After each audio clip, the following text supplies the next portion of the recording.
Vamos lá. Joaquim, vou te trazer para a tela, tá? Isso.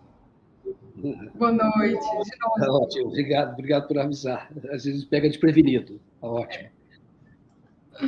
Deixa eu chegar também, Sara, e já trazer o convidado aqui, porque eu vou cumprimentá-lo e passar para escutar. Dá boa noite aqui ao Eugênio Aragão, tudo bem?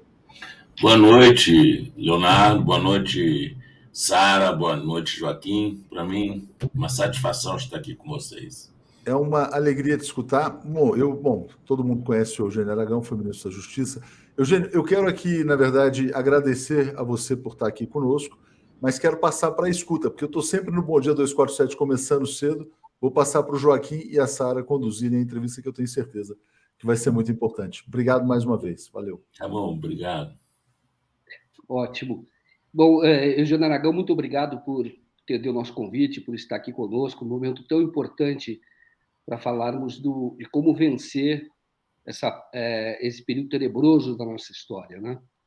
E você se manifestou a respeito das prisões que ocorreram, né, depois da intentona fascista do dia 8 agora de janeiro, e defendeu uma posição de que os presos precisam ser separados.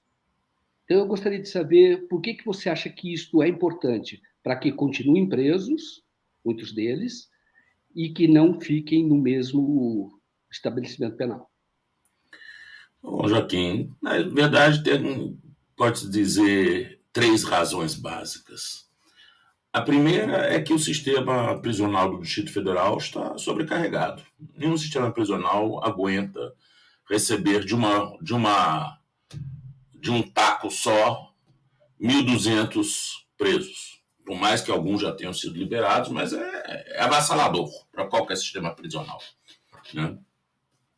Isso aqui é uma questão prática e, portanto, o normal é você dividir responsabilidade com os outros estados da federação e buscar alocar esses presos em diversas outras unidades, por mais que a lei de execuções penais,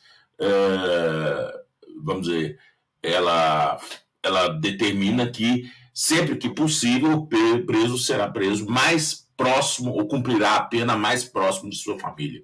Como não se trata de cumprimento de pena, e sim de prisão preventiva, me parece que pode-se, e hoje a farto uso de internet, ou seja, de videoconferência nos atos processuais, parece que não tem nenhum problema deles ficarem em penitenciários, em presídios de outras unidades da federação. Isso é um deles. O segundo é lembrando o que aconteceu com o PCC e com o Comando Vermelho. Tudo bem, o contexto é outro, né? Mas nós sabemos que houve uma doutrinação, tá? O Comando Vermelho, ele esteve, pelo menos o Comando Vermelho, os presos estiveram na Ilha Grande em companhia com os presos políticos, não é isso?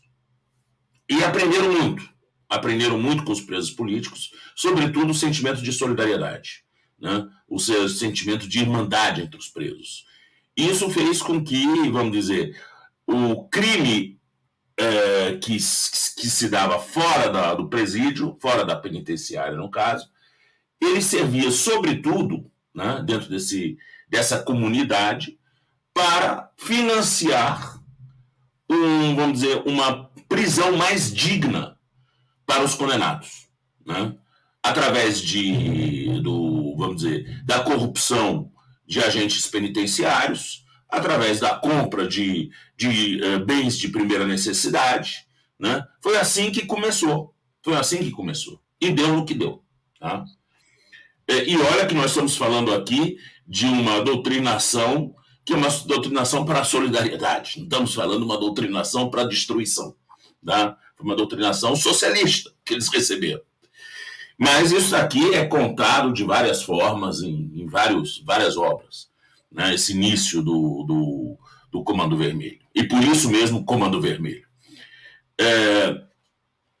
Ocorre que nós temos agora uma fascistada que está mais do que treinada em ficar distribuindo, divulgando disseminando ideias malucas, absolutamente conspiratórias, muitas delas sem pé nem cabeça, mas para pessoas que estão presas e não têm o que perder naquele momento, né, são ideias que podem chegar aos ouvidos com muita atenção.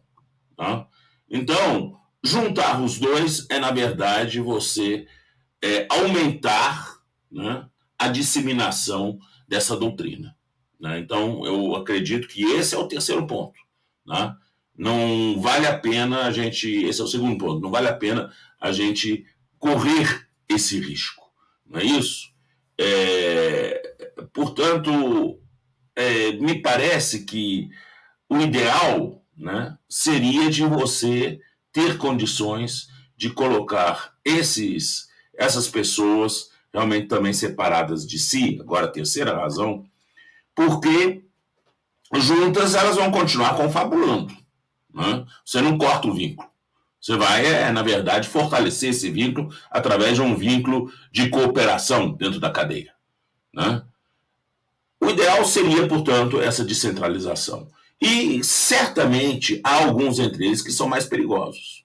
São líderes, são pessoas que financiaram. Esses daí não tem por que ter tratamento diferente do que os líderes de organizações criminosas perigosas, que estão hoje no RDD em penitenciárias federais. Né? Então, há esse aspecto também. Eu acho que é uma questão, vamos dizer, que envolve vários problemas, seguramente, mas, enfim, são coisas de absoluta urgência, eu acho. Perfeito. Eu devo lembrar que o RDD, que é o Regime Disciplinar Diferenciado, né, ele surgiu justamente para não alimentar, quer dizer, tentar, de alguma maneira, cortar o comando a partir das prisões. Né? Quer dizer, você tem restrição de visita, e isso foi feito, essa alteração foi feita, é absolutamente legal, não é só para presos condenados, é para presos provisórios também. E me permito até dizer, eu concordo totalmente, porque eu até escrevi sobre isso. Os líderes identificados têm que receber o mesmo tratamento de qualquer organização criminosa, porque é uma organização criminosa e são perigosos. Agora, eu pergunto para você se também haveria uma outra alternativa para outros presos que não fosse a prisão. Isto é, você entende que talvez pudesse ter uma medida cautelar para que eles tivessem, vamos dizer assim, uma liberdade, né? Não plena, mas, por exemplo, de rede social, etc., restringida para que não continuem a cometer crimes. O que você acha? Se é preciso também, além de separar, além de colocar os líderes em presídio de segurança máxima, para isso que foi criada a lei, também não seria o caso de alguns receberem outro tratamento. Olha, isso já está acontecendo. Né? O ministro Alexandre de Moraes, depois das audiências de custódia, né, já liberou vários, principalmente aqueles que têm doenças crônicas, as pessoas mais velhas, né, já foram liberados com condições. Né? E até mesmo no dia mesmo que houve a triagem, que foi logo no dia seguinte, no dia 9, também já foi feita a liberação de alguns. Né, depois da triagem. Portanto, num Estado de Direito, diferentemente do que ocorreu com a Lava Jato, se obedecem às regras do devido processo legal. Né? E aí a questão é clara, só fica preso quem reúne uma das três condições. Ou é um risco à ordem pública, ou é um risco à instrução criminal, ou é um risco à aplicação da lei penal. Né? Artigo 312 do Código de Processo Penal. Não ocorrendo nenhum dos três, ou ocorrendo algum dos três, mas sendo possível substituir a medida do encarceramento com alguma outra medida, o juiz o fará nos termos do artigo 319 do Código de Processo Penal. Portanto, isso está acontecendo e muitos já foram liberados, muitos foram. Né? E, com certeza, dentro de um critério judicial rigoroso, isso eu tenho certeza. Bom, lembrar que o general Aragão tem toda uma carreira no Ministério Federal, foi subprocurador, depois foi no Ministério da Justiça, todos se recordam, do enfrentamento que ele teve ali com o Sérgio Moro, como ministro. Então, era o ministro da Justiça que, quando assumiu, teve uma postura bastante dura, mas já tinha o golpe em curso, reverter era muito difícil, poderia ter revertido com caso Lula se tornasse ministro, chefe da Casa Civil. E você teve uma posição muito firme naquela ocasião, muito dura, claro que respeitando as garantias e todas as garantias, enfim, que não era para interferir politicamente em nenhum processo. Agora, e você imaginava naquela ocasião, quando você viu nascendo a Lava Jato, vou perguntar agora quando você viu nascendo dentro do Ministério Público, você já imaginava que ela resultaria na ascensão dessa extrema-direita, resultaria em Jair Bolsonaro? Você achava que isso era possível? Ou no início, como muitos, inclusive do campo progressista, achava que chegaram até a elogiar a Lava Jato? Qual que era a sua posição sobre isso? Olha, meu primeiro sentimento ruim, assim, sentimento de angústia, aconteceu já no Mensalão, tá? Quando eu vi Joaquim Barbosa, que eu conhecia há anos, somos colegas, não só no Ministério Público, mas na UNB também, tá? Quando eu vi Joaquim Barbosa completamente fora de si, gritando e destratando, por exemplo, o ministro Lewandowski, chamando-o de chicaneiro, né, na frente das câmaras, toda aquela indignidade da justiça, aquilo já me deu um sentimento muito ruim, de alguma coisa que estava sendo gestada que não era boa. Tá? Aí veio 2013. 2013 começou com umas manifestações rigorosamente inocentes, pedindo que se reduzisse, não se aumentasse as tarifas de ônibus e transporte público. Não é isso? E foram duramente reprimidas pela polícia e levaram à reação dos manifestantes.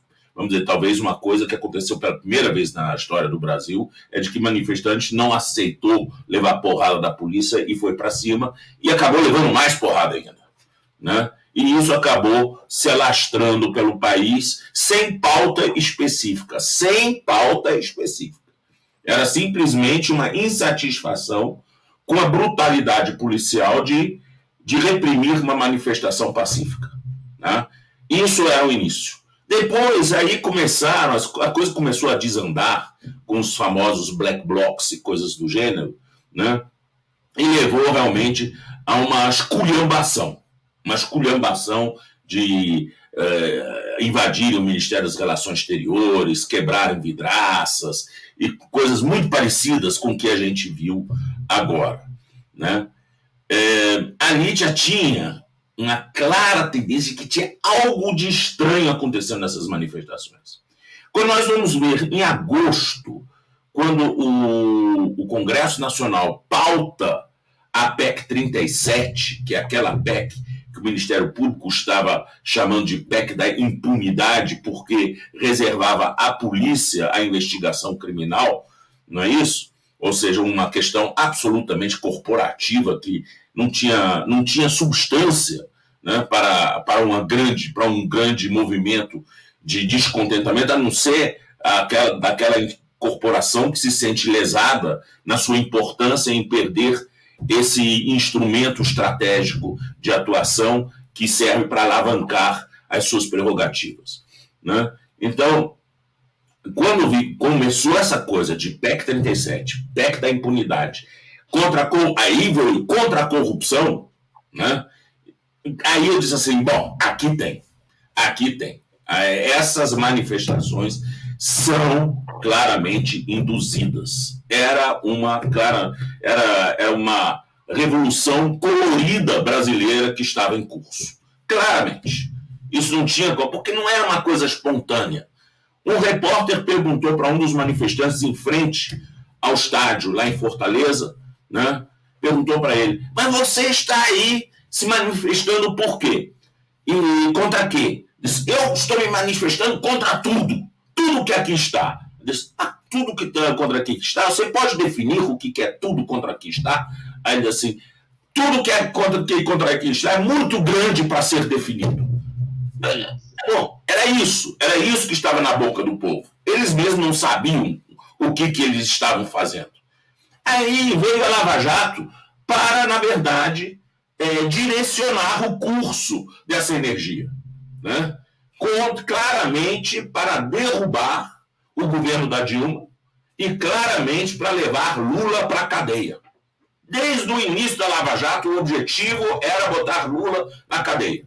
Isso eu não tenho dúvida nenhuma. Quando eu saí do Ministério da Justiça e falei, como me apresentei ao Janot, a primeira coisa que ele fala para mim, assim, você que está enganado. É tudo criminoso, rapaz, esse povo. Lula é um vagabundo como qualquer outro. Falou desse jeito para mim. Janot, abre aspas, fecha aspas. Nada disso. Bom, tá na cara onde isso daí vai levar. Onde isso vai levar. Né? E a coisa realmente levou esse caminho. Né? E isso aqui eu já tinha, quando eu era ministro da Justiça, eu já estava vendo claramente que aí tinha uma postura que era para derrubar o governo mesmo. E a primeira coisa que eu falei com o ministro da Justiça, minha primeira entrevista, eu disse isso, que a Lava Jato é um instrumento político e que prender alguém para tirar dele depoimentos ou confissões, né, ou acusações contra terceiros, tem um nome no direito e se chama extorsão. O que a polícia estava fazendo era extorsão. Falei isso com o ministro da Justiça em uma primeira entrevista. Né? Claro que o pessoal do Ministério Público não gostou. Evidentemente que não. Viu um subprocurador-geral da República, ministro da Justiça, chamando eles de pessoas que praticam extorsão. Bom. Perfeito. Muito bom. Só lembrar, naquela ocasião, era para quem estava acompanhando, para quem ama a justiça e via tudo aquilo ocorrer, a sua entrevista, essas entrevistas que você deu logo no início, era, de fato, era um bálsamo, porque era um período muito violento, seria uma violência institucional terrível. As pessoas não estavam com coragem de criticar a Lava Jato. As pessoas estavam com medo. A Lava Jato estava ali como vaca sagrada. Esse era o grande problema, inclusive na esquerda. A esquerda estava com medo de criticar a Lava Jato, assim como a esquerda ficou caladinha com o mensalão, com toda a brutalidade que foi praticada contra o Partido dos Trabalhadores e suas lideranças históricas. Perfeito. Eu quero continuar nesse assunto, mas antes quero retomar o anterior, aproveitando aqui a mensagem da Mônica Mello. Ela diz aqui: doutor Eugênio, o senhor é a favor da prisão imediata de Bolsonaro, pois tem uma cambada de fascista indo para Orlando. Só lembrar que ontem nós entrevistamos aqui o desembargador Alfredo Atier, ele acha que tem que haver a prisão. Mas existe a notícia, a partir de entrevistas em off no Supremo, de que talvez a prisão fortalecesse o Bolsonaro. Mas eu quero ouvir a tua opinião. Olha, se Bolsonaro estivesse no Brasil neste momento, tá? Ele estivesse aqui e tivesse se omitido no dia 8 aqui no Brasil, eu diria claramente que ele estava, na verdade, envolvido com corpo e alma nesse golpe. Nós hoje temos o que contra o Bolsonaro? Temos as falas dele, temos a insistência dele em atacar a justiça eleitoral, dizendo que a eleição foi roubada, né? Mesma coisa que o Trump fez. E tem toda aquela campanha de mentiras que ele disseminou durante a campanha eleitoral. E tem agora aquela minuta de decreto achado no armário da casa do Anderson Torres. Além disso, nós temos mais o quê? Temos ainda a notícia de que, efetivamente, o Bolsonaro chegou, antes de ir para os Estados Unidos, a reunir o Conselho de Defesa Nacional.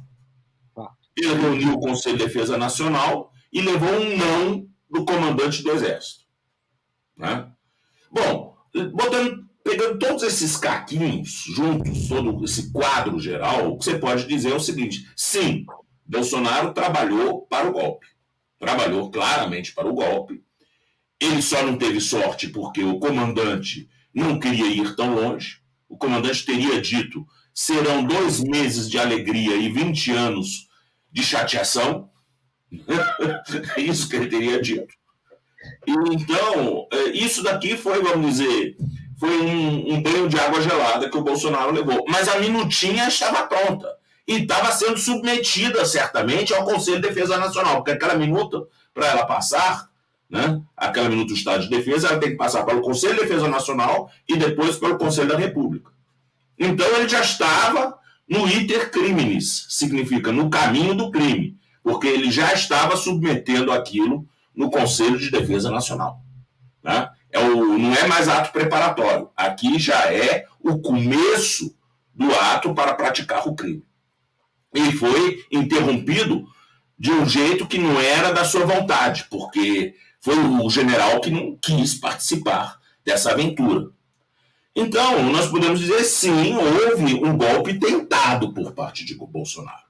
Né? Houve um golpe tentado. Agora, nós precisamos, antes de fazer uma declaração mais assertiva, nós temos que ouvir as pessoas que estavam presentes nesse Conselho de Defesa Nacional para saber se realmente esse decreto foi submetido ao Conselho de Defesa Nacional, isso estava na pauta do Conselho de Defesa Nacional, tá? Porque se esteve, aí para mim a conversa é simples, aí realmente Bolsonaro praticou o crime de ataque ao Estado democrático de direito, às instituições democráticas. Aí não tem dúvida nenhuma, é 357A nele, sem nenhum perdão.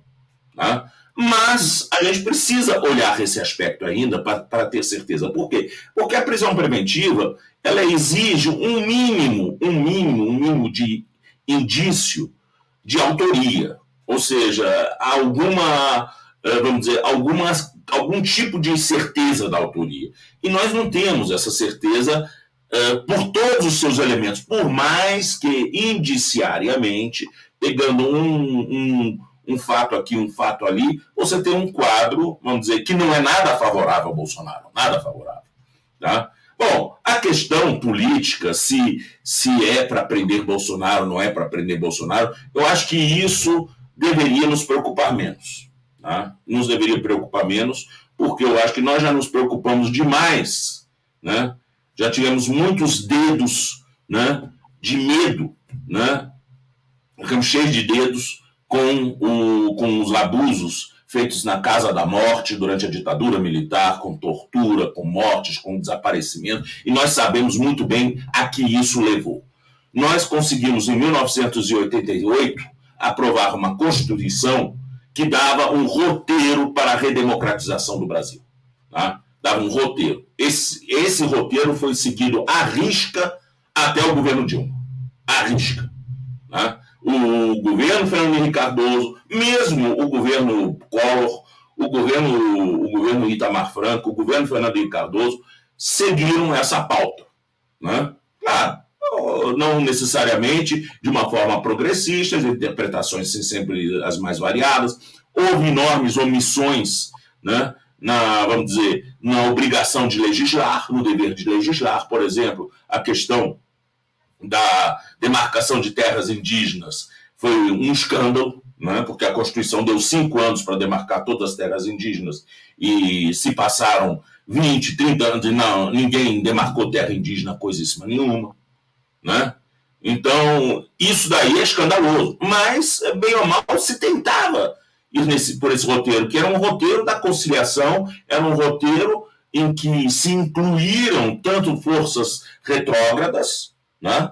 Aquelas, por exemplo, que passaram a exigir que na desapropriação por interesse social, por interesse da reforma agrária, a terra fosse improdutiva. Isso não estava no Estatuto da Terra do Castelo Branco, não é isso? E passou a estar na Constituição de 88, então teve forças retrógradas na Constituinte, sim, mas a Constituinte foi um enorme avanço em termos de direitos e garantias fundamentais. Né? E isso foi respeitado. Até vir o Temer. Quando o Temer veio, e sem nenhum debate com ninguém, resolve mexer, por exemplo, na consolidação da lei do trabalho da época de Getúlio Vargas, que já era um consenso no mercado. Né? Quer dizer, mexer numa coisa que estava cristalizada no Brasil, aqueles direitos. Acabou com os sindicatos. De uma hora para outra, não fez nenhuma transição. Tá? Nenhuma transição. Ele simplesmente de um dia para outro, disse agora não tem mais imposto sindical. Quebrou os sindicatos todos. Porque pelo menos tivesse...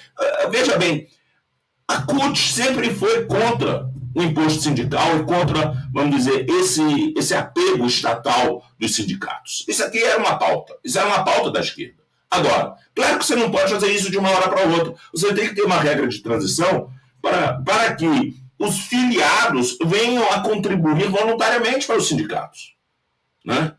E os sindicatos consigam sobreviver desse jeito, do jeito que fizeram, foi para matar o sindicalismo brasileiro, né?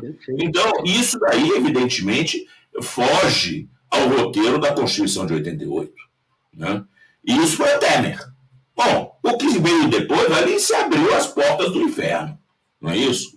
Com o Bolsonaro. O fascismo tomou conta do país, foram 4 anos, né, de rufação de tambores fascistas, 4 anos.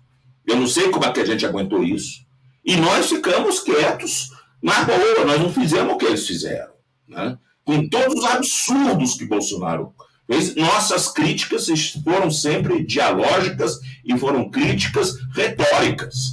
Nunca chegamos às vias de fato, né? Nunca houve pugilato da esquerda contra a direita. É bem antes o contrário. E agora, nós então estamos nesse cenário de um pugilato inaugurado pelas forças de Bolsonaro. Eu acho sim, isso tem consequência, porque quem plantou essa semente foi ele. Exatamente. E o Lula, quando ficou preso, era uma prisão política, uma ou outra pessoa dizia, tem que invadir a Polícia Federal, tem que tirar o Lula, mas era a própria vigília, as próprias pessoas que estavam ali, que pediam qualquer coisa possível.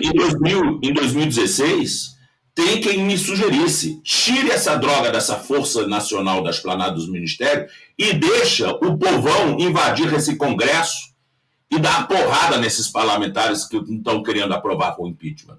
Vocês são doidos, vocês estão malucos, né? Nós temos um roteiro a seguir e não sou eu que vou desfazer esse roteiro. Esse roteiro foi aprovado por constituintes eleitos. Eu não vou fazer isso. E nem a presidenta quer que se faça isso. Vocês estão malucos. Interessante. Eu não sei, eu não tinha visto isso antes, está fazendo uma revelação assim que eu acho bastante importante. E mostra que aqui a esquerda no Brasil ela nunca saiu do campo da institucionalidade. O próprio Partido dos Trabalhadores nasceu de unidade de base, tinha lá os movimentos sociais, sobretudo os sindicatos, e aqueles que tinham abandonado, renunciado à luta armada como tática política. E, de fato, o que nós vemos no Brasil, a própria Constituinte, a Constituição, é resultado de uma luta que se dá no campo da institucionalidade. Claro. Isso é um fato, né? A anistia foi a via da institucionalidade. Querendo ou não, a anistia ampla, geral e irrestrita, né, que era ampla, geral e restrita para os militares, que para quem lutou na luta armada, né, ela foi restrita, ela só deixou de ser restrita com a convocação da Constituinte, né, porque quando se aplicou em 79 a lei da anistia, quem estivesse envolvido em crime de sangue, ou seja, em crimes violentos, não podia ser anistiado, tá? Então, a anistia dos militares era para eles, era sobretudo para eles, né? E não para quem lutou do outro lado. E nós engolimos essa, nós sempre estivemos do lado institucional e do lado da retórica, inclusive durante a ditadura militar. Exato. Lutava com as armas que tinha na ocasião, né? Denunciava o arbítrio, mas lutava com as armas que tinha. E agora, isso em 2016 foram vozes isoladas, isso não vem nem ao caso. Pessoas pensando alto, né? Mas olha, isso não tem nem pé nem cabeça. A presidenta Dilma, ela passou por tudo isso de uma forma estoica, né? Você viu a presidenta Dilma não abrindo mão do caminho da correção, né? Não aceitou dar propina para deputados, senadores, não trocou ministérios, não fez nada. Diz assim, cada um com sua responsabilidade histórica. Eu com a minha e vocês com a de vocês. Tá? Vocês vão ficar feios na fita da história e eu vou ficar bem. Tá? Mas a Dilma foi muito correta nisso, né? Não autorizou ninguém a negociar nada que não fosse dentro daquilo que é, vamos dizer, legalmente, constitucionalmente aceitável. É um caso quase que único, né? Você tem, porque ela sabia onde daria. Sim, ela sabia. E eu me lembro, inclusive, na noite que no Congresso estavam, na Câmara dos Deputados, estavam votando o impeachment dela, né? Eu estava lá no Palácio do Alvorada, estava o presidente Lula, estava a presidenta Dilma, né? Um ao lado do outro, no sofá, na frente da televisão, naquela sala grande. E o presidente Lula estava visivelmente comovido, ele estava emocionado. A presidenta Dilma estava, vamos dizer, sem perder a sua compostura, não soltou uma lágrima naquele momento. Nada. Bem pelo contrário, ela às vezes ria do cinismo e da hipocrisia dos deputados que estavam votando contra ela. Olha esse daqui, olha esse aqui, esse aqui me pediu isso, esse me pediu aquilo, olha isso. Né? Ela estava muito consciente do papel histórico dela. Né? Mas eu não vi a presidenta Dilma, naquele momento, se esvair em lágrimas, não. Ela estava muito forte. Ela sabia muito claramente qual era o lugar dela na história. Né? E isso daí é algo que me leva assim, a ter um eterno respeito por essa senhora. Tá? A Dilma, pelo que ela padeceu na ditadura militar, e nunca entregou um nome, não entregou nada a ninguém, do jeito que ela padeceu. Né? Para mim, isso daí, ela é mais do que uma militante. A Dilma é uma verdadeira MacGyver. Né? E você acha que ela, agora no governo Lula, qual seria o lugar dela? Você entende? A Dilma, ela sempre será uma pessoa extremamente respeitada no governo. Tá? Ela tem o lugar dela de conselheira permanente do presidente Lula. Tá? Disso ninguém tira a respeitabilidade. Tá? Mas a presidenta Dilma, ela mesma optou de ficar na retaguarda. Né? Ela acha que é importante essa costura que está se fazendo agora, né? Com vários setores do espectro político, né? Para se enfrentar o fascismo. Né? Então, ela está satisfeita. Eu vejo a Dilma... Olha, eu nunca vi a presidenta Dilma tão feliz como nesses dias da eleição e da posse do presidente Lula. Ela está numa felicidade enorme. Então, me parece que é isso. Olha, eu vou lhe dizer uma coisa. Só pessoas pequenas que choram e reivindicam estar participando e ficam chateados se são excluídos. Porque elas são pessoas presas a projetos pessoais. Quem não é, quem está mais vinculado para o projeto do país, tá? Está pouco se lixando se vai ser isso, se vai ser aquilo. Você tem seu papel em qualquer canto que você está. Você tem que ver, vamos dizer, o espaço público como uma trincheira. E a trincheira tem lugar para lutador, para todos os lutadores. Né? Então, se você está ocupando passageiramente um ministério, isso ou aquilo, isso depende vamos dizer, da conjuntura momentânea. E o presidente Lula buscou realmente aquilo que ele achou de melhor e foi ajudado aí muito também pela presidenta Gleice, do Partido dos Trabalhadores, né, a montar esse ministério. Né? É um ministério possível que ele conseguiu montar para atender uma pleiade de frentes que estavam apoiando a sua eleição. Eugênio, muito bom. Deixa eu agradecer aqui a Margarete Gaspar de Almeida, que faz aqui se tornou, né? Se inscreveu como patrocinadora, muitíssimo obrigado. A Maria Livânia Silva diz aqui, ó, maravilhoso Eugênio, fazer corte desta entrevista. Terezinha Braga de Moraes, li o teu comentário, você pede para a gente não ler, então eu não vou ler o teu comentário, mas o Leonardo Atush deve ter visto também. O Edelso José Mariano diz aqui, olha, doutor Eugênio, a reunião do Conselho é registrada, tem ata, vídeo, etc. Está falando a respeito do Conselho de Defesa Nacional, que foi realizado em dezembro. Cláudio Alves diz, Eugênio Aragão para ministro da Defesa. A Mônica, eu já falei, quero agradecer muito a Ilane Risuti pela contribuição. Você sustenta o nosso jornalismo, muito obrigado. Bom, eu acho que eu já li todos. Eu quero perguntar a você, Tem mais um aqui da Terezinha, e está falando a respeito da entrevista do Lula, perguntando se seria a Janja estaria por trás dessa entrevista. E diz que, quando se tem uma inquietação sobre algo, um ditado francês nos diz chercher la femme. Bom, eu não conheço francês, você sabe o que significa? Sim, é a mulher. É a mulher. Agora, deixa eu perguntar para você a respeito eu vi alguns comentários aqui, você como ministro da Defesa, tá? Você foi o advogado da campanha do Lula, nesse momento, trabalho duríssimo que vocês tiveram. Mas você vai para o governo? Tem gente aqui falando, você tem projeto nesse sentido, convite? Porque eu não tenho projeto nenhum, não. Eu, pessoalmente, não tenho projeto nenhum. Meu projeto é continuar na advocacia, tá? E que, para mim, do ponto de vista pessoal, é muito mais agradável, porque me dá uma liberdade muito maior, tá?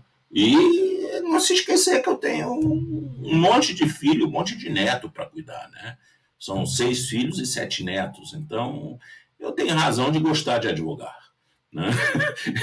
Na verdade, eu preciso advogar. Então, eu não tenho. Agora, claro que eu não fujo à luta. Não fujo à luta. Se qualquer tipo de convite, evidentemente, eu sou um soldado, eu vou aceitar sem nenhum problema. Agora, eu não busco isso, não está no meu horizonte. Não está no meu horizonte. Acho que o papel que eu pude desempenhar com minha equipe, principalmente com meu sócio Ângelo Ferraro, nas eleições, foi um papel muito honroso, foi uma luta árdua, muito difícil, levamos muitas bolas nas costas também, mas foi um momento que, vamos dizer, nos encheu, tanto a mim quanto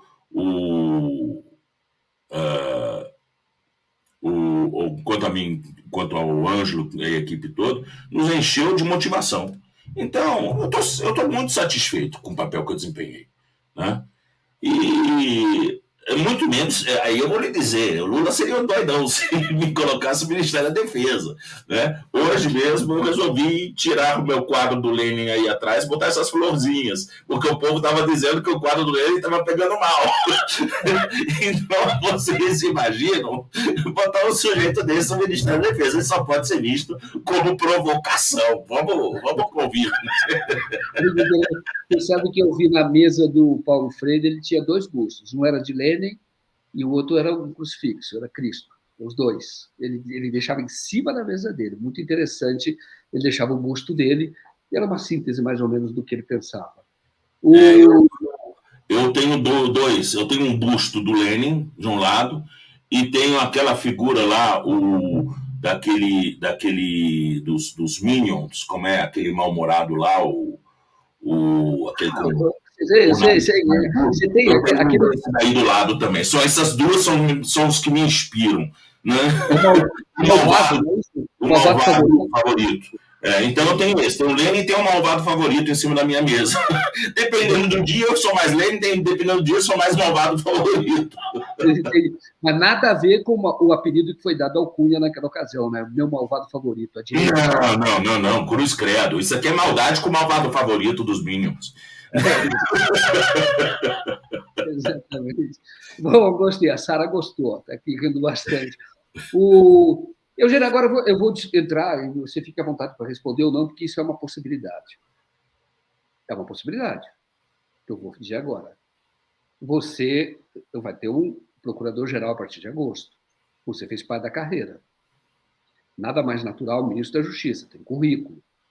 Nada mais natural do que você ser indicado para ser o procurador. Naturalmente que isso não se fala, isso nem está decidido agora, mas você seria um excelente procurador pelo currículo que tem, pela posição que tem. Ainda mais porque, eu vou perguntar para você, voltando naquele tema da Lava Jato. Eu ouvi de um procurador falando, Joaquim, se fizer uma lista tríplice de 3, todos serão lavajatistas. Se fizer de 6, todos serão lavajatistas. Se fizer de 10, talvez não, porque é minoria hoje dentro do Ministério Público que não são lavajatistas. Eu faço a pergunta a você, se isso está no teu horizonte. Difícil responder, mas eu tenho que fazer essa pergunta. As pessoas estão até já dizendo que você seria um excelente PGR. e se está no seu horizonte e se de fato é isso mesmo. Hoje, o Ministério Público está todo contaminado por essa doutrina, vamos que a gente pode chamar assim, que é de violação de direitos, na verdade, lavajatista. Olha, o presidente Lula, acredito que não deve aceitar a lista tríplice. Nem tríplice, nem quádrupla, nem quíntupla, nem nada. Né? Eu acho que estamos precisando de uma mudança de paradigma nisso. Agora, essa já vai ser uma mudança que ele vai ter que enfrentar diante de uma corporação extremamente complicada. Se ele, além disso, ainda vier a nomear uma pessoa que é aposentada, não está na carreira, na atividade, ele cria mais um problema jurídico. Eu não estou dizendo que um aposentado não possa vir a ser procurador-geral da República. Inclusive, já foi. Tá? Lembrando que José Paulo Sepúlveda Pertence, que foi nomeado antes da Constituição de 88, em 1985. Ele atravessou a vigência da Constituição de 88 e continuou procurador-geral da República até ser nomeado pelo presidente Sarney, salvo engano, em 89 ou 90, ministro do Supremo Tribunal Federal. E, na época, tinha a turma da direita da casa, mas a direita da casa era muito civilizada comparada com essa direita de hoje. Era um pessoal de outra estirpe, né? Inclusive alguns muito amigos meus, como, por exemplo, hoje o professor Inocêncio Martires Coelho, né? Mas essa turma, na época, resolveu se juntar para contestar a possibilidade de Pertence continuar procurador-geral da República depois de 88. E o que saiu de um consenso foi o seguinte: não, mas o Pertence, ele é promotor de justiça, foi cassado, né, pelo AI-5, mas foi anistiado e está aposentado. Né? Portanto, ele é da carreira. E a Constituição diz o quê? No artigo 128. Diz que o Procurador-Geral da República é o chefe do Ministério Público da União e será escolhido entre os membros da carreira. Aí nós temos dois aspectos curiosos. Primeiro, membros da carreira não são só aqueles em atividade. São os em atividade e os não em atividade, porque, afinal de contas, a carreira é vitalícia. Está escrito lá também na Constituição. Então, se é vitalícia, todo mundo continua sendo da carreira. Só não está em atividade. E o outro é o seguinte, né? Tem um outro aspecto que é o seguinte: da carreira de um Ministério Público da União que se compõe de Ministério Público Federal, Ministério Público do Trabalho, Ministério Público Militar, Ministério Público do Distrito Federal e Territórios. Teoricamente, podemos dizer que a Constituição considera que esses 4 órgãos têm uma carreira só. Claro que dentro de uma tradição, né, legislativa, a Lei Complementar 75 manteve o Ministério Público dividido nesses 4 ramos com 4 carreiras diferentes. Mas, teoricamente, alguém poderia questionar isso. Né? Podia questionar isso. E o Procurador-Geral da República, portanto, pode ser tanto hoje um procurador do trabalho, pode ser um procurador militar e pode ser um procurador de justiça do Distrito Federal. Né? Teoricamente. Né? Claro que o pessoal do Ministério Público Federal, da Associação Nacional dos Procuradores da República, vão subir nas tamancas, né, ouvindo uma coisa dessa. Mas falando absolutamente em termos teóricos. Né? Então, essa possibilidade existe. Agora, é verdade, é absolutamente verdade isso que você fala. A carreira, ela se desviou muito. Hoje, o pessoal que realmente resiste dentro da carreira é uma minoria.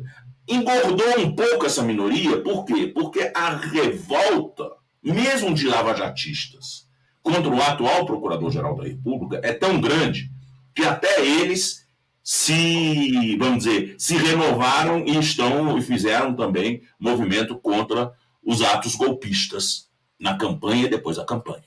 Tá? Mas isso não significa que eles deixaram de ser lavajatistas. A raiva deles do Aras é sobretudo porque o Aras melou a Lava Jato. Tem que lembrar isso, que sobretudo porque o Aras melou a Lava Jato. Então, a casa está contaminada, está contaminada. Eu falo, com honrosas exceções de colegas sérios, comprometidos. São honrosas exceções, mas são exceções. Tá? O resto da casa meio que, sabe, pirou com a Lava Jato. E eu, sinceramente, eu pensei muitas coisas em fazer na minha vida, mas eu acho que eu não tenho vocação para diretor de hospício.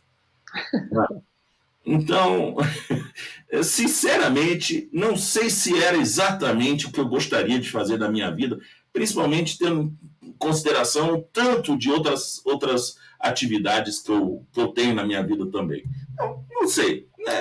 Enfim, isso daqui a gente tem que ver dentro das circunstâncias concretas, né? Isso tem que ser estudado no caso concreto. Como isso daqui, por enquanto, não é nem sequer cogitado, né?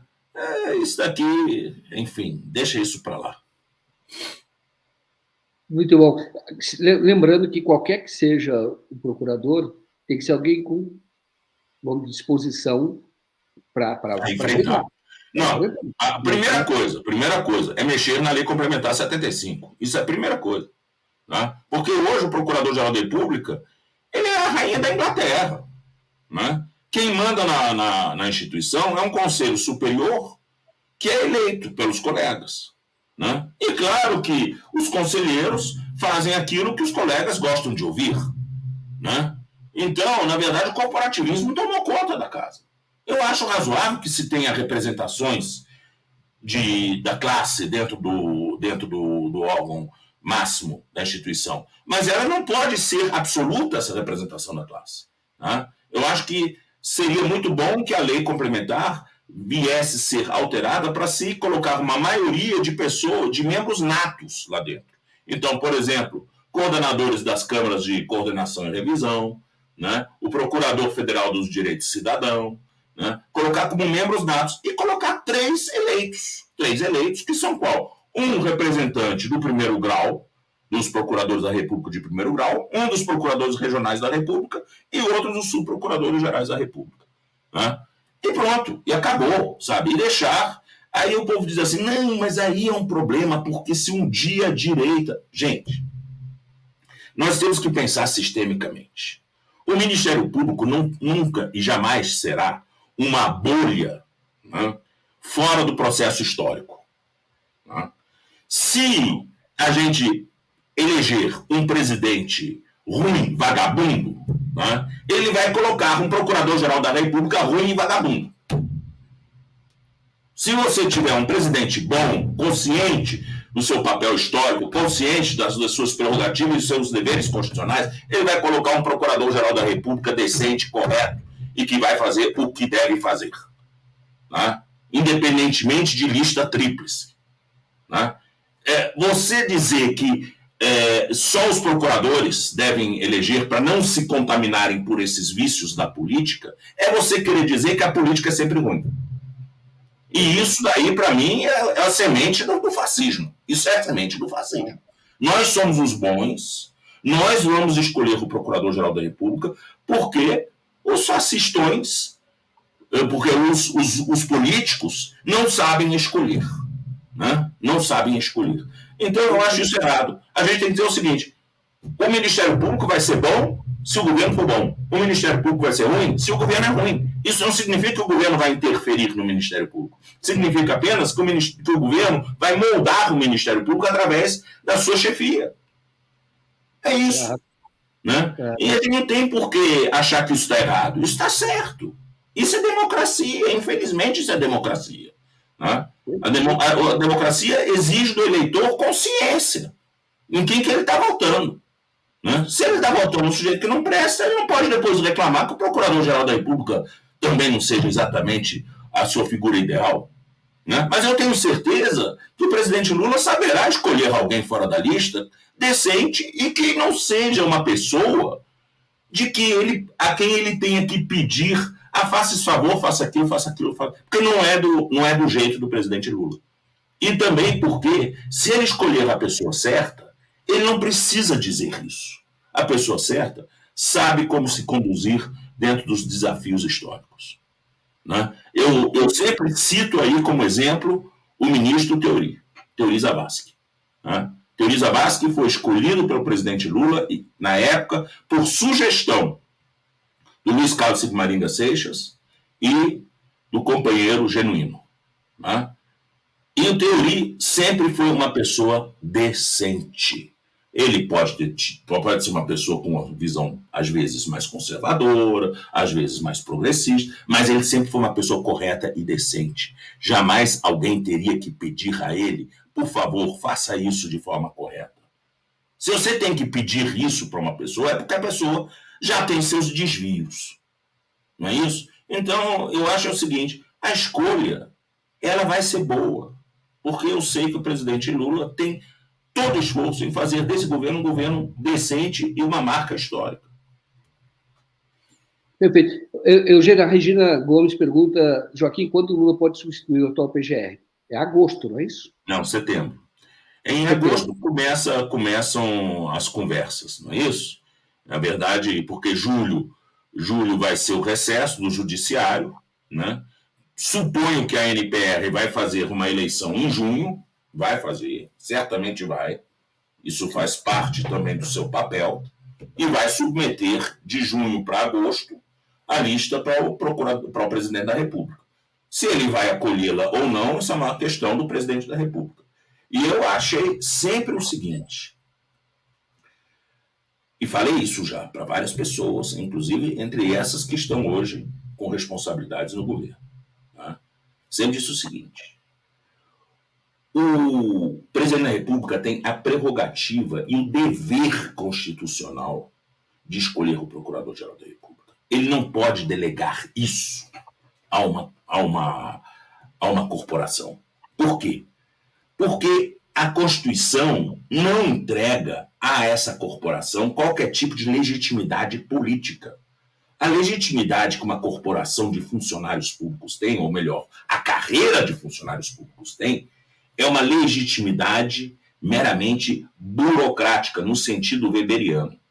Tá? Ou seja, os pronunciamentos do Ministério Público valem se eles forem de acordo com a lei. Ponto.